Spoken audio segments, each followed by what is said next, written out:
Good morning, Morai Rabotai, Bruchim Abayim. We are continuing on Masechet Makkot, and we are on Daf Dalet, Amud Aleph on the bottom of the Amud, starting the Mishnah. Me'idin anu beish ploni. Today's Amud is being learned. L'schut refuah shelema. Av Rachel Simcha bat Nahid. Arvin Netanel ben Sonia. Yael. Bat Loren Esther Shoshana. Shav refuah shelema. And Yeshuot v'nechamot b'ezrat Hashem. Amen. So we're back now to our sugya of Edim Zomemim. We had some tangent sugyas of mikvaot and so on. Now we're back to our regular sugya of Edim Zomemim, discussing whether or not a person could get more than one punishment. Now we know, as a general rule of thumb, that a person does get the greater of the two punishments, kim le b'derabba mineh, or kam le b'derabba mineh, that if a person has an obligation of payment, and also they got a chiyuv mita, they also became, chayavim bedin, they have to be killed, put to death. You don't say, well, pay, and also afterwards we kill you. You don't say that. But that is only when you have an obligation that causes a person to have chiyuv mita, to have a death penalty. Over here, it's a little bit of a different aspect of the same concept, which our Mishnah is going to discuss. So says the Gemara, Meidin anu beish plonish chayav lechavero 200 zuz. If the Edim come and they say, well, we know that Reuben owes Shimon 200 zuz. And turns out that they're lying. A second group of Edim came and disproved them, that they were with them at the time and they could not have seen Reuben borrowing from Shimon 200 zuz. So what happens? Lokin shalemim. They pay the 200 zuz that they tried to make Reuben lose, and then they get 39 malkuts as well. They get a set of 40 makkot. So they pay and they also get malkut. So it says the Gemara, says the Mishnah, Shelo Hashem mevi'an lidei makot mevi'an lidei tashlum, because they are not getting the two punishments for the same reason. They are paying the 200 zuz because the pasuk says, "V'asitem lo kasher zamam la'asod le'achiv." Due to him, what he was trying to do to his brother, so he was trying to make his brother lose 200 zuz, he pays 200 zuz. And they get a set of malkut, they get a set of lashes, because they went over on the lav, they transgressed a don't do of doing an ed sheker. They testified falsely. If you are transgressing any of the laws of the Torah, you also get malkut. So they get malkut because of lo ta'aneh beracha etsha. And they get a payment penalty because they were trying to make Reuben lose money. They pay the same amount. That is Rabbi Meir. So Rabbi Meir says, you get a set of lashes, they pay the money as well. Why two punishments? Because it's two different lavim. One of them is because they're Edim Zomemim, and the other, and the Torah says you have to pay what you try to make them pay, and the other one is because of a regular old, good old lav that you get a set of malkut for. Chachamim say no. It's machloket Chachamim and Rabbi Meir. That's Rabbi Meir. Chachamim omrim kol meshamlem eno lokeh. Any person that pays, don't punish him for payment. Sorry, don't punish him with lashes. So says the Gemara, says the Mishnah, Meidim anu beish ploni shu chayav malkut 40. Now if they come in and their testimony is that this guy has to get malkut 40, has to get a set of lashes, right? They say, we know that he did something, one of the lavim, imagine whatever love that you could imagine. And they say, we were there when he did it. So what is he going to get? A set of lashes. And turns out that they were not even in the country, these two Edim, in the same country as this person. They were in France at the time. And they become Edim Zomim. What do you do now? You give them a set of lashes for trying to give them lashes. And you give them another set of lashes because they're Edim Zomemim. Right? They're a Sheker Ha'ed, Sheker Be'achiv. Right? So, says Rabbi Meir, they get 80 Malkuts instead of 40. They get 2 sets of Malkut. Lokin Shemonim. They absorb the 2 sets, 80 Malkuts. Mishum lo ta'ale beracha et shaker. One, because they testified falsely, edut sheker. And second one, mishum v'asitem lo kasher zamam. Second one, a regular edim zomemim, that you do to them what they tried to do. In this case, happens to be, what did they try to do? They tried to make Reuben get lashes, so they themselves get the lashes. Chachamim omrim, en lokim el arbaim. Chachamim say no. You only get 1 set of lashes, and zehu. Now, what is the core of this machloket? What's the difference between Chachamim and Rabbi Meir? So says the Gemara, Bishlama Rabbanan. We understand Rabbanan. We understand, we're okay with the Shita of Rabbanan because we are familiar with the pasuk of Kedei Rishato. In other words, and the pasuk says, I'm reading from the side, V'hayayim binakot harasha, ve'ipilo hashofet ve'ikahu lefanav kedei rishato. If you find the person who is guilty, ve'ipilo hashofet ve'ikahu lefanav, the shofet gives him lashes kedei rishato, the measurement of his wickedness, rishato.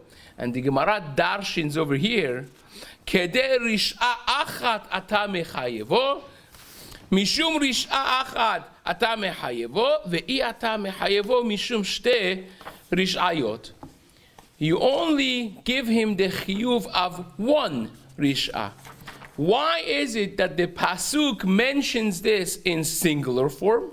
Kedei rish'ato, clearly mentioning it in a singular form to teach you that if you have combined in one story of Edim Zomemim in our case, or any other case of such nature, you have 2 different transgressions. Over here, the Ed Zomem is of course lying, and he also is trying to get the guy absorb lashes.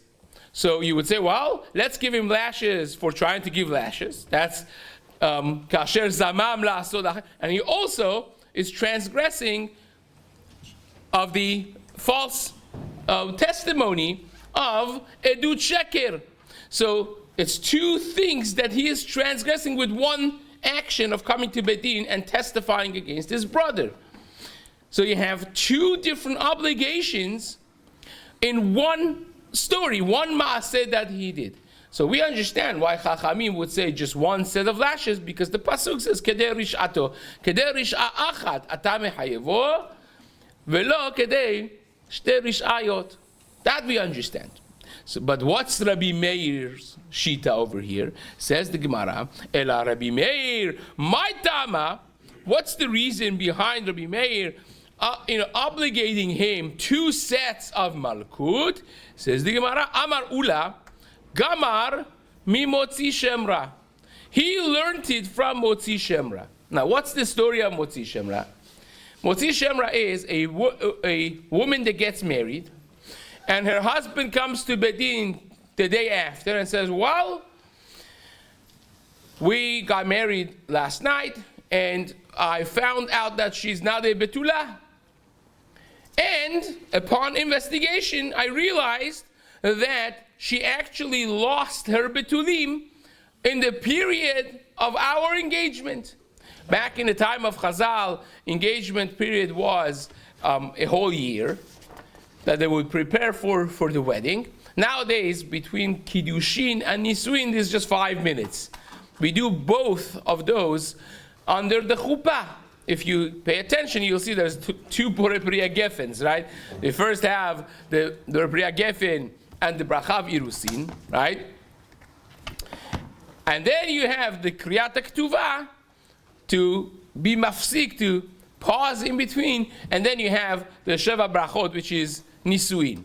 Back in the day, you would have the Kiddushin, Harat Mikudeshet Li Tabadzu, and the Bracha of Irusin and all that, and they would go each one to their homes, and then next year they will get married. But in the meantime, the 1 year in between, her halacha is that she's Eshet Ish, she is a married woman.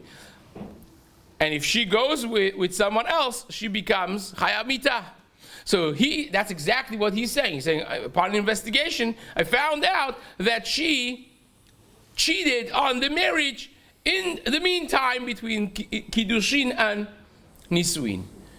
So the father proves him wrong, however he does that. Either she's still Betula, or he has the ed of the Betulim, or the edim that he brought, that she was mezaneh, they turn out to be edim zomemim. Any of those cases, now the husband is a liar. So if you found the husband to be a liar, he is called a motzi shemra. He falsified a shemra, a bad name for this woman. Now what's the punishment? The punishment is ve'iseru oto, you give him lashes. And also, he pays mea kesef, he pays 100 coins, la'avi hanara, to the father of this girl. Right?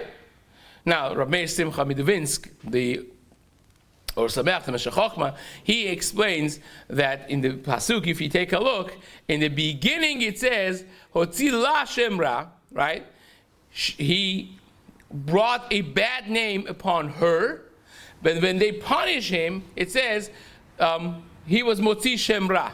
Doesn't say for her. It omits that word and says Rabbi Simcha Meduvins. He says that the reason is the Torah is hinting to the two negativities he did. In the beginning is just giving a bad name to her, but really at the second one that he pays to the father is because this is a nara. We're talking about a girl that's 12 years old, a little girl, and that reflects on the parents. If she actually would do something of that level of negativity, that would really reflect on the parents. So he is also saying something negative about the family and the household. Therefore, he gets those two punishments. This is a very interesting insight of the Or Sameach. But at the same time, says the Gemara, we found one scenario that a guy comes to the Beit Din and says one thing, and you give him two punishments. He gets malkut and he pays. So you say, En adam lokeh u'meshalem, you say a person doesn't end up paying and also observing the lashes. I found the case that you get the lashes and you pay the money. And that's the case of motzi shemra. So suggests the Gemara, Rabbi Meir learned his halacha from motzi shemra. Just like motzi shemra, we give him lashes and he pays the money. Over here in edim zomemim, also, thank you, he pays the money and he gets the lashes. That's Rabbi Meir, suggests the Gemara. The Gemara says, just like by motzi shemra, lokeu meshalem, afkol lokeu meshalem. Every other case also will be lokeu meshalem. So says the Gemara, ma'amot the motzi shemra, it doesn't fit. Because ma'ale motzi shemra ashken knas. Motzi shemra is a knas, is a fine that the Torah has given him. Right? Because again, you don't have an action, it's just a wording that he still gets knas. So it says the Gemara, you should not be able to learn from a knas. When the Torah has a fine for someone, you don't learn chiyuv mamon you don't learn laws of payment of damages from something that is knas, something that the Torah fines a person as a knas. Right? If you fine someone, that means you don't really owe this money in dinem mamonot, in the halachot of payments, because not a damage that is quantified with a certain payment, but it is a flat-out knas. 100 zuz, doesn't make a difference if he is rich, if he is poor, if she is rich, 100 kesef. That's knas. That's not a payment that it reflects on damages of mamonot. So how can you learn from something that is a fine to something that is a payment of mammon? So says the Gemara, Rabbi Akiva. Rabbi Meir holds like Rabbi Akiva. You know what Rabbi Akiva holds? Rabbi Akiva holds that the entire sugya of edim zomemim is also kenas. So you learn kenas from kenas, that's fine.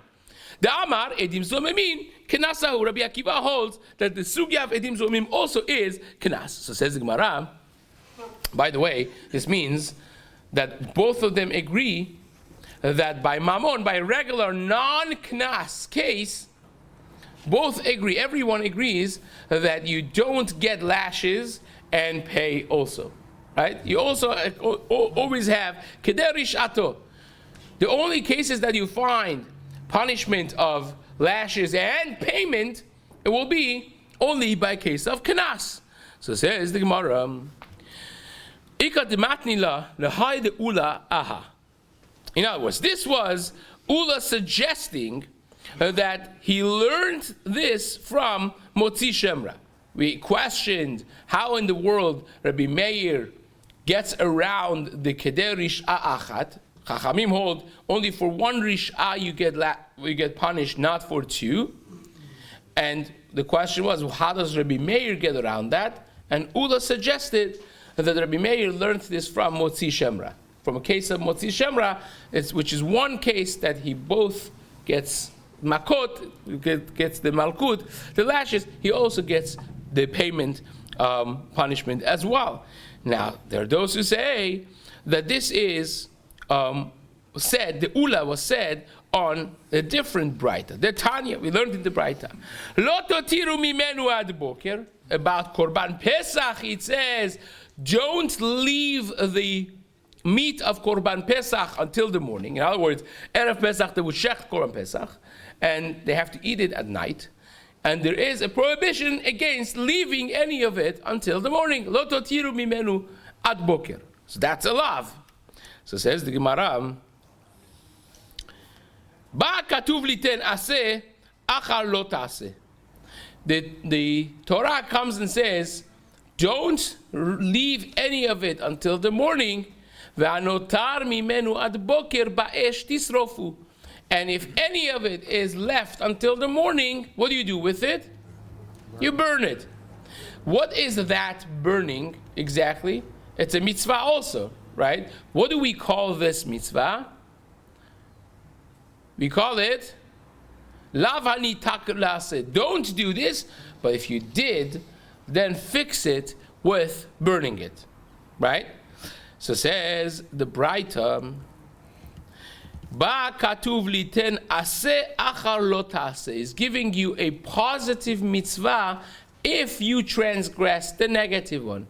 Don't leave any meat from Korban Pesach until morning, but if you did, make sure to burn it.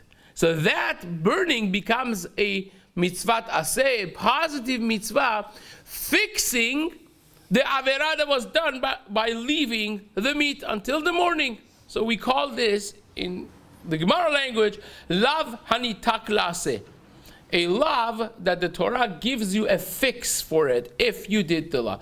So, for instance, don't steal, but if you did steal, return the gezelah.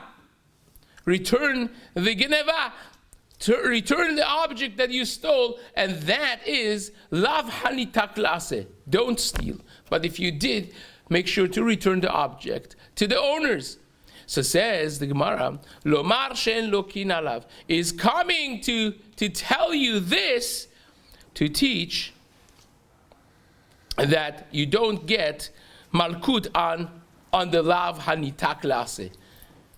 In other words, if you have a lav hanitak lase, you don't get lashes on that lav, even though that the regular lav you would get lashes on, if you have edim v'hatra'ah and all of that.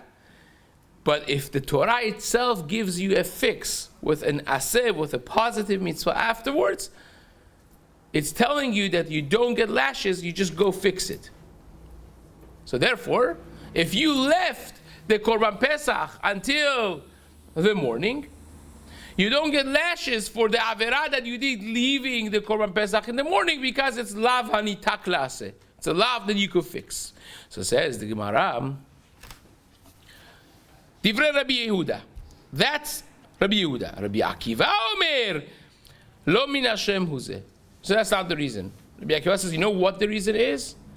Another, these are, by the way, Rabotai, these are klalim in Shas, that throughout the sugyas of Sanhedrin, and of course here in Makkot, and all over, when you have a lav that is nitak laseh, you don't get lashes for. Or if you have a lav she'en bo ma'aseh, if you transgressed a mitzvah, an averah you don't do, but you didn't do it through action, you did it through just sitting there and not doing anything. That is lav she'en bo ma'aseh.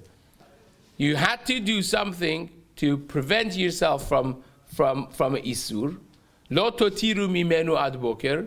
In this case, don't leave any of the Korban Pesach meat until the morning. It's a don't do. It's a lo taseh. So how do you transgress the lo taseh? Not by doing anything, but by not doing anything. You just sit there and don't eat it, and it will be notar. So says Rabbi Akiva, the reason you don't get lashes for leaving Korban Pesach until morning is because mishum da'ava le'elav she'en bo ma'aseh. It is a lav that is transgressed by doing nothing. V'chol lav she'en bo ma'aseh en lokin alav. Any lav that doesn't have any action in it, you just transgress it by not doing something, you don't get lashes. Lashes is only when you did something negative. If you procrastinated, you sat, you didn't do anything that you were supposed to do, you don't get lashes for that. You're over on a lav, but you don't get lashes on it. Michlal Rabbi Yehuda savar lav she'en bo ma'aseh lokin alav. Says the Gemara, you see from here that Rabbi Yehuda, who had to say that the reason you don't get lashes is a different reason, not like Rabbi Akiva, he holds that if you transgress a lav without doing any actions, you still get lashes on it. Not like Rabbi Akiva. So says the Gemara, Menale, how do you know that Rabbi Yehuda holds like this? Amar Ula says, Rabbi Yehuda learned this mi Motzi Shemra. He learned it from Motzi Shemra. How so? Ma Motzi Shemra, Rav she'en bo ma'aseh lokin alav. Motzi Shemra, he did nothing. He just spoke. Right? Action and dibur are not the same. If you speak, that's not considered doing something. It's a speech. And here you have a guy that comes to Bedin and says, I married this woman and she was not a betula, and he gets lashes. What did he do? It was Motzi Shemra. He didn't do anything. He just spoke, and yet he gets lashes. So says the Gemara, Af kol lav she'en bo ma'aseh lokin alav. Rabbi Yehuda holds any lav she'en bo ma'aseh, any transgression, even if you don't have ma'aseh in it, lokin alav, you still get lashes. So says the Gemara, you can't learn from Motzi Shemra, because ma'ale Motzi Shemra sheken lokeu meshalem. By Motzi Shemra, he gets also two punishments. He is lokeh umeshalem. He gets lashes and he also pays money. Over here, you don't do that. Why? By other lavin, you have kedei rishato. You don't get both punishments. So says the Gemara, Ela amar Resh Lakish. Resh Lakish says no, it's for a different reason. Gamar me edim zomemim. Rav Yehuda learned this from edim zomemim. Just like by edim zomemim, last narrow line. Ma be'edim zomemim lav she'en bo ma'aseh lokin alav. By edim zomemim also is a lav that doesn't have action. What did Edim Zomim do? Nothing. They walked to Beit Din and they said, we saw this guy do this. They just spoke. They didn't do any action.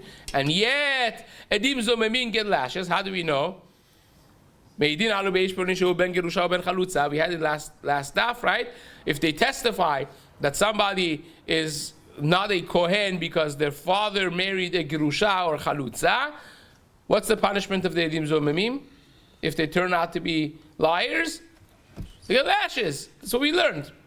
So you see, Edim Zomimim, without having done an action, just with speech, they get lashes. So it says the Gemara, Afkol lav shem bo maaseh lokin alav. Rabbi Yehuda learned from there, let's suggest, that any love, any don't do, even if he doesn't have maaseh, you still get lashes. Gemara says, wait a second. Chacham, ma edim zomemin, shken en tzrichim hatra. By edim zomemim, they don't need hatra. That's the chidush of edim zomemim. That means, by every lav, when do you get makot? When do you get lashes? If edim come and say, we were there when he did it, we witnessed him transgressing. Without edim, you can't just give lashes to someone. And not only that, they have to give him hatra. They have to give him warning. They say, hey, if you do this, it's an isur deoraita. Don't do it. If you do it, you'll get lashes. And according to one shita, at least he says, I know and I don't care. Right? If you do, then you give him lashes. By edim zomemin, who gave him atra? Nobody. Right? Nobody even was there to give him atra. And yet he gets lashes, he gets malkut. So it's a chidush of the Torah. It's one of the only case that we find that a person gets lashes without having been warned.